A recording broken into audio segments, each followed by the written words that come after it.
वो सड़ा हुआ आलू जिसने तलबा को एक ऐसा सबक सिखाया जो वो कभी नहीं भूलेंगे। नई टीचर ने देखा कि इसके तलबा बहुत ज्यादा झगड़ते हैं, इसलिए इसने उन्हें दिल की पाकीज़गी के बारे में एक अमली सबक देने का फैसला किया। इसने इनसे कहा कि वो आलूओं का एक थैला ले आएं और हर इस शख्स का नाम एक एक आलू पर लिखें जिसे वो नापसंद करते हैं। फिर इसने उन पर लाजिम किया कि वो पूरे हफ्ते जहां भी जाएं ये थैला अपने साथ रखें।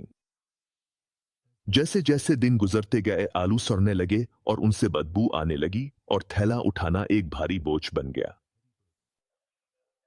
जब ये सरगर्मी खत्म हुई तो तलबा इस सड़े हुए थैले से जान छुड़ाने पर बेहद खुश हुए।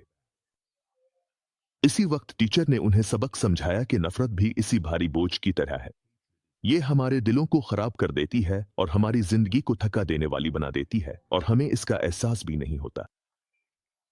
इस दिन के बाद से तलबा ने मुआफी को अपनाना शुरू कर दिया और साफ दिल के साथ जीना सीख लिया।